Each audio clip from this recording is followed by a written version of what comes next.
Paul Muller on your right, Sean Mogelgaard on your left. Both players here 9-2, very much in top 8 contention as we make our way through the back end of SCG Louisville. We bring you Modern Action this weekend. Keep in mind, we're bringing a Modern Action next weekend too, partner. Yeah, that's right. You and I going to Minneapolis. Get to see Matthias Hunt and Ryan Overturf in the field. Mm-hmm.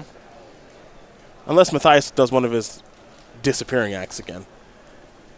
I've been to Minneapolis where he did not play in the Open. It's just unacceptable. Ryan will be there. I know that. Hopefully with a Grixis strategy. We'll see who's going to play first here. Players will be given the green light. And we will start with Paul, who has his Steam Vents to begin. I have to imagine this is a good matchup for Paul. Especially if you look at the sort of the details of Sean's deck list here. He's got a main deck Timely Reinforcements, a main deck Wrath of God, 2 Teferis, 3 Helix, 2 Electrolyze.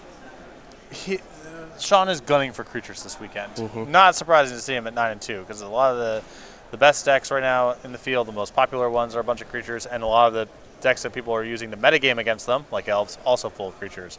But here, he has a lot of air in his deck for game number 1. Well, he better kill that thing with one of his creature removal spells, or this game is over. There's a Lightning Helix, so he does have an answer. You let Gift Storm untap with 3 mana and Goblin Electromancer, you're as good as toast. So Mogelgaard will lose 3 from searching up the Steam Vents untapped and then gain 3 from the Lightning Helix. So no harm, no foul. So we head back over to Paul.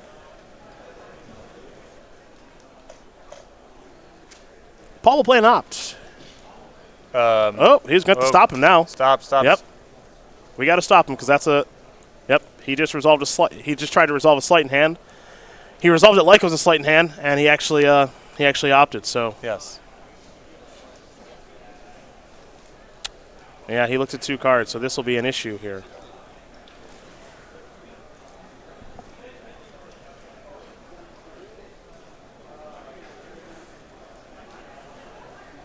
Yeah, with 2 cards and added 1 card to his hand, so I'm not sure what the fix is here. Well, we will see. Yeah, he just obviously thought that was a sleight of hand. Made it a little bit more complicated by the fact that, he played it on his own main phase. He wasn't playing an instant speed, and now Paul with the look of someone who just did that. Yeah. That's a good way to break that down. So we'll find out momentarily what the consequences of all this will be. Yeah, I'm surprised this doesn't happen more. With it just all the cantrips being slightly different and in the same deck. Yes. Yeah. Yeah, like when we watch Legacy and someone resolves a Ponder or a Brainstorm or a Preordain. Yeah, it's not 0%. When I played in Baltimore with Sneak and Show, I definitely, I don't play with those cards all the time, and I definitely had to be extra mindful of making sure that what I was casting was actually what I was casting. Yeah. So they all resolve in different ways. But they're all the same thing. Yeah, it's all the same. Yeah. Exchanging stuff into different stuff. Yep. This is a thing that does happen on occasion, unfortunately. But you know what? This is a great time to do. It's a great time to do. It's a great time to talk about game night is what it is. Yep. This is how you segue. That's what we're going to do. So instead of watching this boring, monotonous conversation, let's talk about game night. Let's talk about all the fun, furry animals we've got coming out in May, June, and July. Yeah, we got some kits to show you. You can head over to go.sarcgames.com/game-night, find out more information about game night. Every month, stores sign up for game night. We send out these kits with the pins and tokens, and then they give them out to the players who show up for the weekly game night events. Right now, in May, you're playing for Feline Focus, and then in June, Prehistoric Playtime, and then July, lastly, we'll be playing with fire. Playing with fire. Yes. Go.sarcgames.com/game night. Find the game night closest to you, and if you're a store and you want to get signed up, contact your Star City Games in-store play representative. There you go. Old game night. So, a little air quote strategy. I like that. Air quote's one of my favorite things. I don't know about you. I like the heavily implied air quotes through tone. Give me an example. I know I'm putting you on the spot here. Paul made a small mistake. And now we are attempting to resolve it. Got it. Do you know the Chris Farley character from Saturday Night Live, who's the air quote guy at the weekly update desk? I don't. I'm not that familiar with Saturday Night Live. Okay. I haven't watched a ton of it. An all-time great character.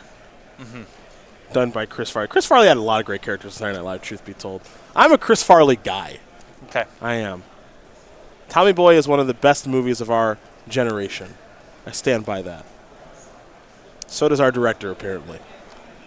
Haven't watched it. I hate you. How? I just I have not watched that many. I would say that I've watched far fewer movies than most. That's true of me, too. So that's my answer. I find time to watch the great ones. Okay. I haven't watched it. So what movie... Okay, so here's what we're going to do. You recommend a movie to me that I have to watch. Have to is too strong a language. You understand that you recommend I should watch because you enjoy it, and so I will probably enjoy it. And you can't say, "Oh, brother, where art thou?" because that's always your answer. So you have to say something else. Are you looking for legitimately good or trashy? That's a weird question. No, because things can be ironically good or ironically entertaining.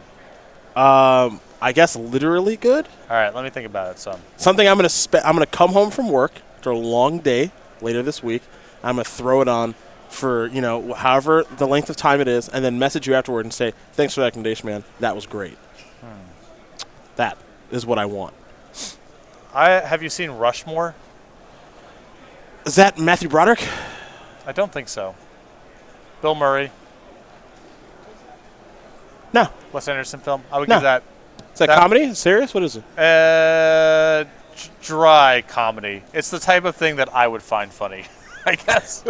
But it is very funny. Okay. Yeah. All right, that's on the list. All right. You just made the list. Okay. There you go. Rushmore. That's my answer. All right, perfect. You watch Tommy Boy. All right, I will. I also really He's not enjoy. gonna watch it. I also really enjoy the Royal Tenenbaums, but I think that one might be too stuffy for you. I think. What do you mean? What do you mean by stuffing in this instance? Even drier and in spots kind of glacial in a way that Rushmore really isn't. Okay. Rushmore is a pretty fun movie as far as these things go. Okay. So that would be my recommendation. Okay. We're still doing this. Can we? We are still doing this. Can we? You want to come back to us? Can we get some questions from the jackals? Oh, sure. Kill some time. Sure. All right. Cool. Sure. Yeah. Let's bring it back to us. Let's take some questions from the audience. Do you call them jackals? All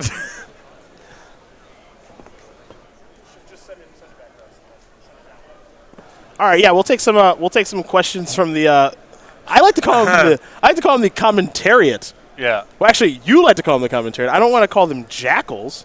Well, whatever. So this is your opportunity right now, jackals. That's your air quote, by the way. This is your move, 1-2, to ask us questions while we wait for them to resolve that opt/slight in hand. This is split where we card. get into the newish rules where someone just gets arbitrarily duressed a few times until which we're close enough to we're getting the game state back to whatever. That is correct. Okay. That is correct. Patrick, how did you feel about the Cavs' victory yesterday? I don't know. I would prefer the series to be competitive. I think it's going to get, if we get to Game 6 and Game 7, it's going to be, I think those games are going to be really amped up. Okay. And I think that both the crowds have been excellent so far. So I would like to see the series go deep. If you had to make a prediction for the basketball game this evening, who do you pick? Who do you think is going to win Game 3 between the Houston Rockets and the Golden State Warriors? I would select the Golden State Warriors, but I'm optimistic Houston has the firepower to keep it close. Oh, great question here by George. Jackal number 1. Hi. What do you think of Teferi? The Alpha Jackal. Yeah. What do you think of Teferi versus Jace the Mind Sculptor in Modern Blue control decks? And we talked about this a little bit yesterday, but I'll let you do a quick summary. I think they are similar, but they are somewhat different cards. I think it depends on what kind of reactive stuff you want to be playing with. If you can really leverage the untapped 2 lands to cover Teferi, I think it's maybe worth the extra mana. Jace goes into a wider array of decks because it's just one color. They're similar but different. I think Teferi's a little bit better against lightning bolts. I don't know. It's close. Okay. Mm-hmm. I have a fun question about the Great Designer Search 3. Have you been keeping track of that? Very little. Okay. It's just someone, Ben would like to know your thoughts on it, but it doesn't sound like on the format of the Great Designer Search 3. Also, still largely unaware. I think I sort of lost interest in it when when they had the color pie test where you had to get 48 out of 50. Yeah. And if you just want to say, we get a bazillion applicants, we need to arbitrarily cut the field down to 50, that's fine. Just say that. Some of those questions, I think the answers are really sketchy. And also the idea that the answers on those tests are at all correlated to what makes someone a good game designer is nonsense. So there you go. If the actual, now that they're down to like 10 or 9, whatever the number of people is, I heard the last round was actually, the feedback was pretty interesting, and some of the designs that were submitted were cool. I'll probably re-engage with it now, but I was really turned off by that multiple choice test. Fair enough. There you go. There's your answer to your question, Ben. They fixed it. Some fake duresses have been cast. Yeah. So let's go watch that game again now. There we go. Come on, Storm, bro. Yeah, the new rule is you get to cabal therapy your opponent, but you can only pick cards that start with a vowel or something. And then, and then play proceeds. That's exactly how it works. Yes, you've nailed it once again. Here's a lightning helix strategy.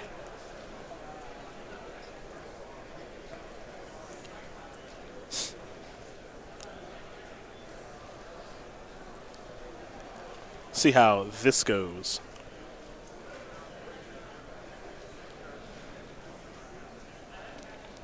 A remand on the lightning helix. Must mean Paul's hand's not particularly good. Yeah, that's just a remand to cycle with no other utility. No. So.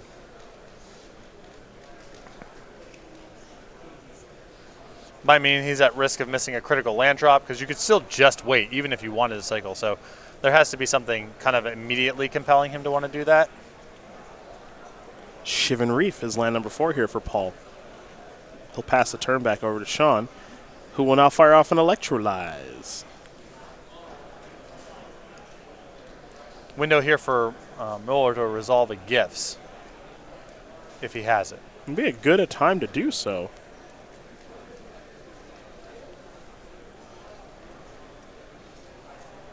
Doesn't look like he has one, though.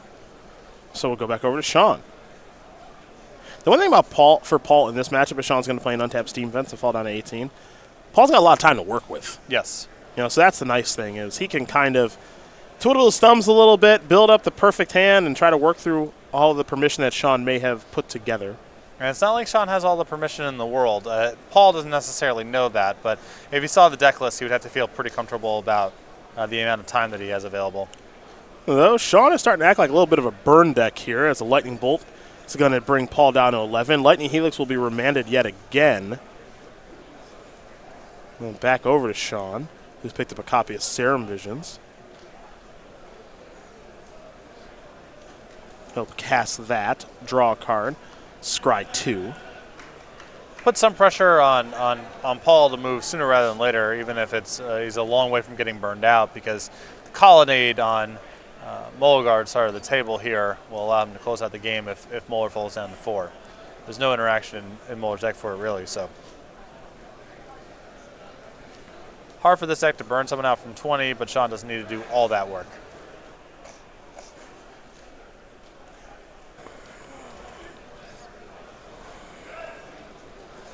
Spiral of Canal will enter the battlefield tap, pass the turn back. All right, Snapcaster Mage looking to recast Lightning Bolt. Bang! Paul's down to 8. Maybe he doesn't have as much time as he thought. Yep, Snapcaster Mage, if that hits, that brings him down to 6. He knows there's a Helix in hand.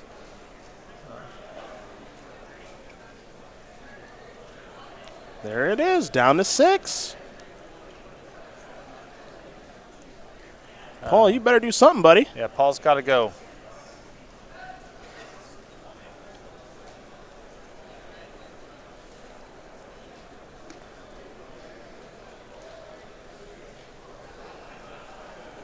All right, Paul's reaching for mana now. He's got that tapped island. Okay, he's reaching for dice now. A lot of dice. The Tarmo die for who knows what reason. Yeah. He's built a little fort. He does not want the Tarmo die. He'd like a different die. All right, Pyretic Ritual, spell 1.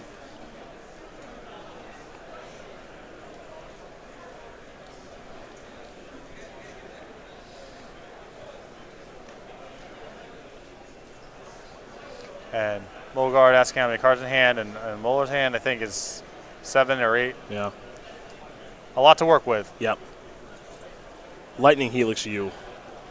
Okay. Lightning Bolt you. Well, none of this matters now. You are dead. Sean Mogelgaard. Gonna win game number 1 here over Paul Muller. Jeskai Control gonna kind of steal game number 1 here from Blue-Red Giftstorm. Traditionally a pretty tough matchup for Jeskai. Maybe things get a little bit easier after sideboard. We will find out in just a moment. But first, you know the drill. Yeah. Talk to him.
Game number 2 about to be underway here between Sean Mogelgaard and Paul Muller. It's Jeskai Control versus Blue-Red Giftstorm. Paul lost game 1, so we start with him and his 4 pieces of the puzzle. 2 bolts, 2 empty the warrens, and a bunch of one-ups here in Shattering Spree, Giga Drowse, Engineer Explosives, Wipe Away. Chandra Torch of Defiance, that's a new one, along with a Braid and Echoing Truth. I think this is a great matchup for pieces of the puzzle. Just try to, the game's going to go on for a long time. Try to generate more cards to work with. I like the Giga Drowse as a way to fight a deck that's probably bringing in counter spells, and Chandra seems very good here. Mogelgaard can't necessarily get off the battlefield very easily, and that's a card with a lot of dimensions to it if it resolves. Go to Sean's side. He stole game number 1. He's got 2 Damping Spheres, 2 Celestial Purge, 2 Vendilion Click, 2 Dispel. He's got 7 1-ofs in Baneslayer Angel, Detention Sphere, Settle the Wreckage, Engineer Explosives, Anger the Gods, Negate, and what did Jody Keith call this one? There's the girl. There's the girl. Elspeth Sun's champion. The counter spells here, Negate and 2 Dispels. Love the 2 Vendilion Clicks and the Damping Spheres. You know, I haven't seen a Damping Sphere be cast yet in Modern. I'm still waiting. There's a lot of hype around how good this card is, the sideboard card. I still haven't seen one cast. Well, this is supposed to be Exhibit A right here, so we'll see. Someone want to see it in action already. Let's see. If a land is tapped for 2 or more mana, it produces just 1 instead of any other type and amount. And each spell a player casts costs 1 more to cast for each other spell that player has cast this turn. That's just a natural design. Yeah? That references 2 things. That's an uncommon. That references 2 things that happen all the time. It's perfect design. That's what that is. It's shocked that one wasn't an alpha. But sometimes you have to make some heavy-handed cards for your Eternal formats. It's fine. Occasionally. Yeah. At least it's not a rare. Well, I think it's a really weird uncommon. Well, as someone who was and I want to make sure we get this right. You were really going to town on Tactile Honor Guard yesterday, being a rare. If I open a damning experience as my first rare, yeah, it's not. I'm out. Well, the fact that it's a bizarre, uncommon, and a depressing rare that says something. Like I said, you gotta do some amount of it. You know, your constructed format. You feel like your constructed format needs it. Your constructed format needs it. There you go. All right, Paul, take a look at his opener. The heavens did not open up and present that design to someone. Are you sure? How sure are you about that? I'm pretty sure. Okay. Paul's not. It's not going great here. Looks like he's headed down to 5 cards. That's not a lot of cards. Pretty rough so far, you know. It's,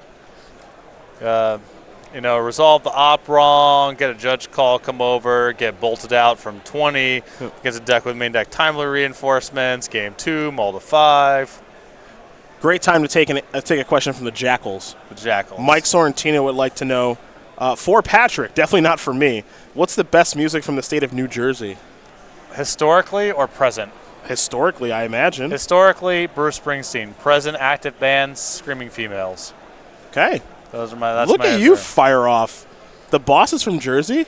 Are you kidding me? I don't know anything. He's the most stereotypical, all the desperation on the freeway. I'm a blue-collar guy with some blue-collar thoughts about things, but really deep down, I'm like emotionally deep.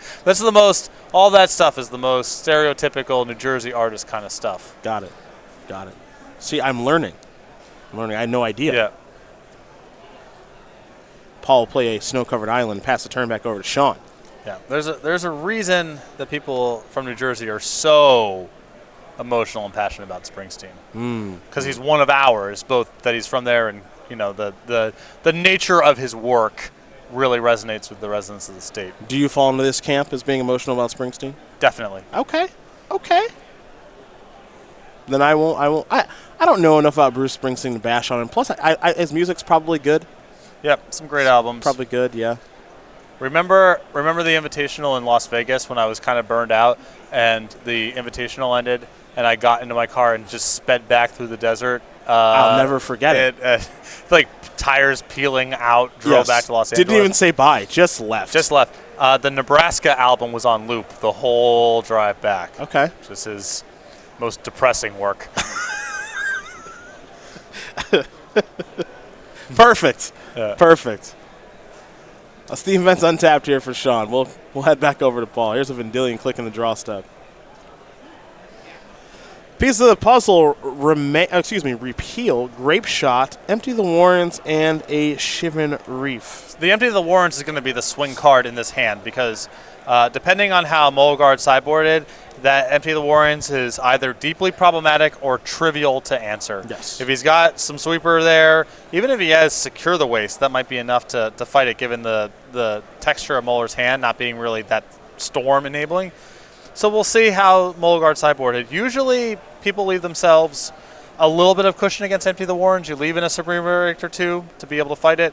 And if Mogelgaard can answer it easily, then Muller's hand's quite bad, especially now losing his source of card advantage post-mulligan to 5 and pieces of the puzzle. Here is the Serum Visions. Draw a card, scry 2.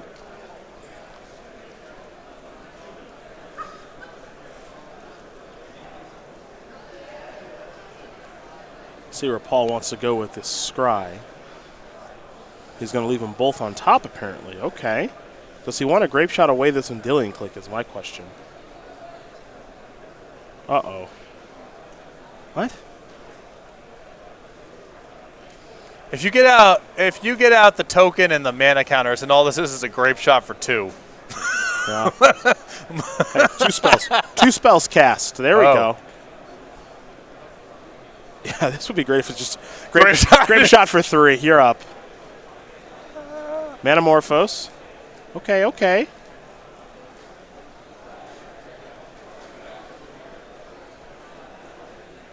Draw a card. Pyretic Ritual. Oh, we might be going. We might be doing the thing here. 10 Knuckleheads.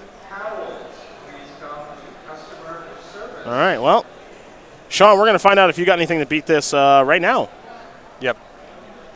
That's what that is. I assume that Sean does because it would have been very easy for him to just take away the empty from the Vendilion click. It's true. And it wasn't like he took away a combo piece. He just took another card drawer. So I assume he has a response. But we will find out in a moment. A lot of things. Supreme Verdict and explosives. Otherwise, this will be awkward. Yeah.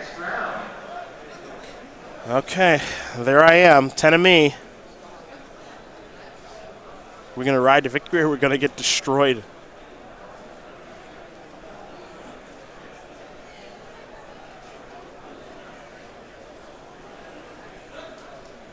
I don't see a lot of answers in that hand right now. Here's an attack for 3. Serum Visions, draw. Scry, 2.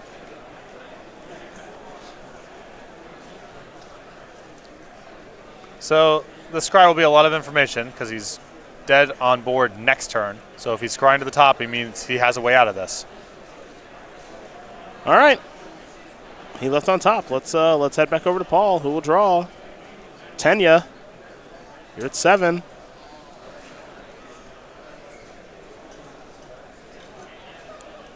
Pass the turn. Get him, goblins. Attack. All right, what'd you leave on top? Verdict. Okay. Although, well, Muller's still with the copy of Grape Shot in hand, and he softens Sean up a little bit at least. So the game's not over.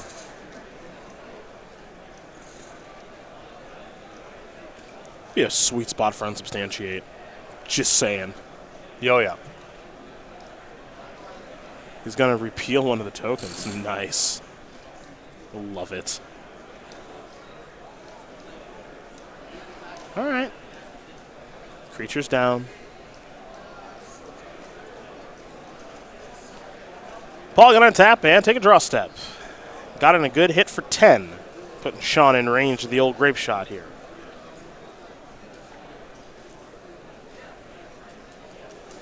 Two mana.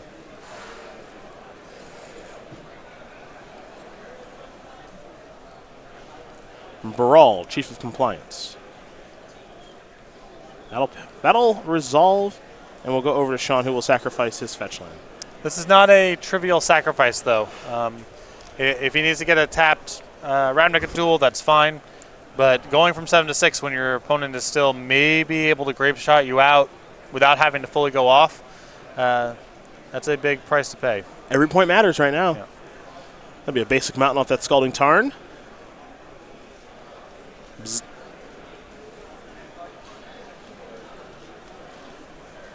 Remand. And draw a card from Remand, and then trigger Baral. Draw, discard.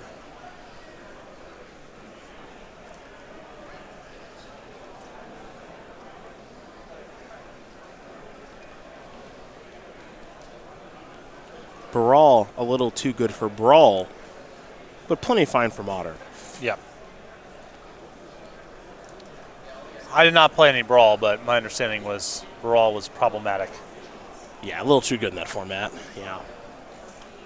Well, some of it is too good, and then some of it is just what does a cheap and powerful legend do to the format? Mm-hmm. The rules are such that you always have it on turn 2. You don't have to play with other 2-mana cards. The games play out the same way over and over again. So makes it a worse play experience. Yeah. Brawl is not dead. Not yet. Now it is. To your sealed spectacular match at table 263. Vendilion Click is back. And I think it wants a Grape Shot. But it's got to look at pieces of the puzzle. Grape Shot, I believe, passed in flames in a land. Yeah.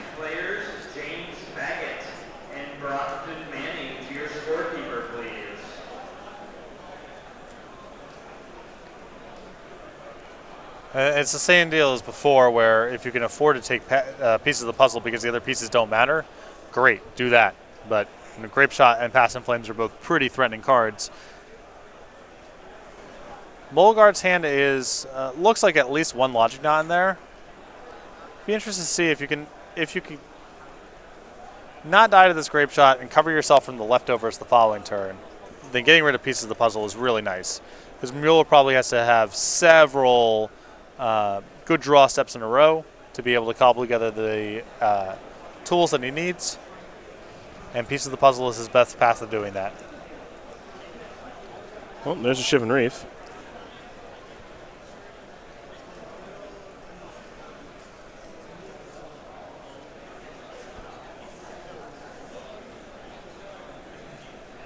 There's the grape shot. I think you just have to kill the Vendilion Click.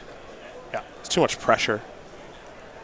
So that's exactly what Paul will do. And Muller, if he's able to chain together enough mana here, he can always pass in Flames and Grape Shot out of the graveyard to win. Yep, very true. Celestial Colonnade. There's an island for Paul. Sleight of hand. See Paul point at that. Yeah, he's going to take it a little slow now. One in hand, one to the bottom. Let's see what this is. Maybe pieces to the puzzle. Yep. So now Sean knows the last card left is Pass in Flames. Yep, so that's an easy one to Cryptic Command. Sean will play an island. Picked up a copy of Lightning Helix. Is he maybe thinking about firing up the old colony? That's a risky business. Well, I think he has Logic Knot in hand, and if you can fight over the Pass in Flames next turn, try to close this game out. All right, in for 4. Paul down to 8.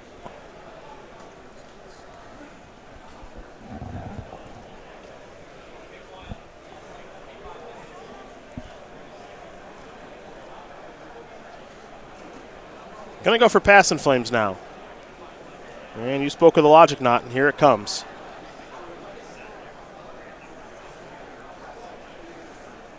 Exile a whole bunch of cards. Sparbow Canal win a battlefield tapped. We'll head back over to Sean. It's 8-5 in favor of Mogelgaard. He might be thinking Colonnade again here, folks. But if he's out of counter spells, Muller might be drawing to a ritual effect next turn to be able to go. He's only got 7 mana, so he can't Pass in Flames and then start rolling. Well, he does have a copy of Dispel in hand, does Sean? Oh, well, then that might be the check mark. Mm-hmm.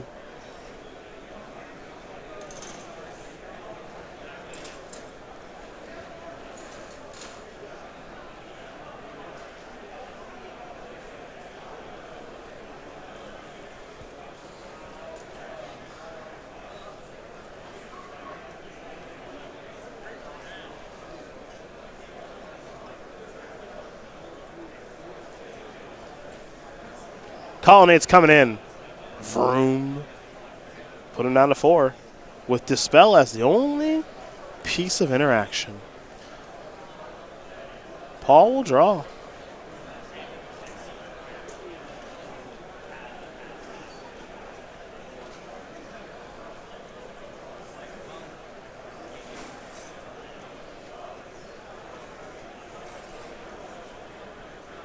Looks like we're going to see a flashback on Pass in Flames.